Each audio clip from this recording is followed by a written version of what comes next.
രണ്ട് സുഹൃത്തുക്കളായിട്ടുള്ള മരം വെട്ടുകാരുണ്ടായിരുന്നു. അവർക്കിടയിൽ ഒരു ദിവസം ഒരു തർക്കം ഉണ്ടാവുകയാണ്, നമ്മളിൽ ആരാണ് മികച്ച മരം വെട്ടുകാരനെന്ന്. അങ്ങനെ അവരൊരു കോമ്പറ്റീഷനിൽ പങ്കെടുക്കാൻ വേണ്ടി തീരുമാനിക്കുകയാണ്. കോമ്പറ്റീഷൻ മറ്റൊന്നുമില്ല, ഒരു ദിവസം രാവിലെ മുതൽ വൈകുന്നേരം വരെ മരം മുറിച്ച് കഴിഞ്ഞാൽ അതിനകത്ത് ആരാണ് ഏറ്റവും കൂടുതൽ മരം മുറിച്ച് തീർക്കുന്നത് അയാളാണ് വിജയി. അങ്ങനെ ദിവസം വന്നു. അവർ രാവിലെ തന്നെ രണ്ടുപേരും കാട്ടിലെത്തി മരം വെട്ട് തുടങ്ങി. അങ്ങനെ ഒന്നാമൻ വളരെയധികം ഉത്സാഹത്തോട് കൂടിയിട്ട് മരം മുറിക്കുന്ന സമയത്ത് രണ്ടാമൻ്റെ ശബ്ദം അയാൾ ഇങ്ങനെ കേൾക്കുന്നുണ്ട്. രണ്ടാമൻ മരം മുറിക്കുന്നുണ്ട്. അങ്ങനെ ഒരു 2 മണിക്കൂറിന് ശേഷം രണ്ടാമൻ്റെ ശബ്ദമൊന്നും കേൾക്കാതെയായി. ഒന്നാമന് വിജയം തൊട്ടടുത്താണെന്ന് തോന്നി.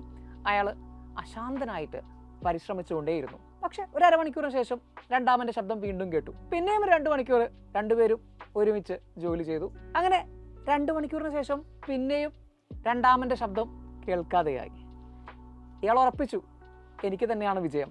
അങ്ങനെ ഇയാൾ കഷ്ടപ്പെട്ട് പിന്നെയും തുടർച്ചയായിട്ട് വിശ്രമിക്കാതെ ഹാർഡ് വർക്ക് ചെയ്തുകൊണ്ടേയിരുന്നു.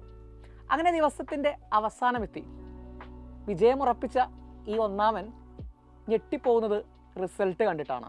കാരണം തന്നെക്കാൾ അധികം വിറകുകൾ മുറിച്ചു മാറ്റിയിട്ടുണ്ട് രണ്ടാമൻ. ഇയാൾ ആകെ ടെൻഷനായിട്ട് ചോദിക്കുകയാണ് രണ്ടാമനോട്, അല്ല, ഞാൻ ഒരുപാട് തവണ നീ വിശ്രമിക്കുന്ന ആ ഒരു സൈലൻസ് പീരീഡ് ഞാൻ കേട്ടിട്ടുണ്ട്, അല്ലെങ്കിൽ ഞാൻ അറിഞ്ഞിട്ടുണ്ട്. നീ അവിടെ വിശ്രമിക്കുന്നതായിരുന്നു. പക്ഷെ ഞാൻ ആ സമയത്തും ഇങ്ങനെ ഹാർഡ് വർക്ക് ചെയ്തുകൊണ്ടേയിരിക്കുകയായിരുന്നു. പിന്നെ എങ്ങനെയാണ് നിനക്ക് ഇത്രയും അധികം മരം എന്നെക്കാളും മുറിക്കാൻ സാധിച്ചതെന്ന് ചോദിച്ചു. അപ്പോൾ അയാൾ പറഞ്ഞൊരു കാര്യമുണ്ട്.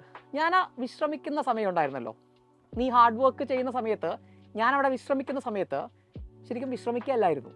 എൻ്റെ പണി ആയുധത്തെ, എൻ്റെ ആക്സ്, എൻ്റെ ആ ഒരു കോടാലിയെ ഞാൻ എന്ത് ചെയ്യായിരുന്നു, മൂർച്ച കൂട്ടിക്കൊണ്ടിരിക്കുകയായിരുന്നു. ഇവിടെ നമുക്ക് മനസ്സിലാക്കേണ്ട ഒരു പാഠമുണ്ട് മക്കളെ. Hard work visas smart work. Yes, നമുക്കൊക്കെ ഓരോ കഴിവുകൾ ദൈവം തന്നിട്ടുണ്ട്. ചില ആളുകൾക്ക് മാത്തമാറ്റിക്സിൽ നല്ല സ്കില്ലുണ്ടാവും, ചില ആളുകൾക്ക് നല്ല ഭാഷയുണ്ടാവും, ലാംഗ്വേജിൽ നല്ല സ്കില്ലുണ്ടാവും.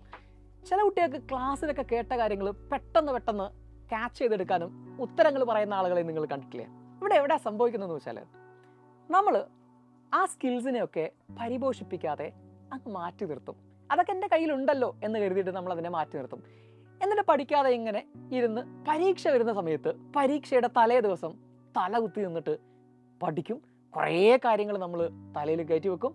കോൺഫിഡൻസോട് കൂടിയിട്ട് പരീക്ഷ അവൾ പോവും. പക്ഷെ റിസൾട്ട് വരുമ്പോൾ ഇതുപോലെയാവും, നമുക്ക് പ്രതീക്ഷിച്ച മാർക്ക് കിട്ടില്ല. അപ്പോൾ ഇവിടെ നമ്മൾ ചെയ്യേണ്ടത് എന്താണ്? നമുക്ക് ദൈവം നൽകിയിട്ടുള്ള ഈ സ്കിൽസിനെ കണ്ടെത്തുക, അതിനെ നന്നായിട്ട് മൂർച്ച കൂട്ടുക. എന്ന് വെച്ചാൽ അതിനെ പ്രാക്ടീസ് ചെയ്ത് കൊണ്ടുപോവുക. ഇപ്പോൾ നിങ്ങളുടെ മുമ്പിൽ സമയമുണ്ട് പരീക്ഷയുടെ മുമ്പേ.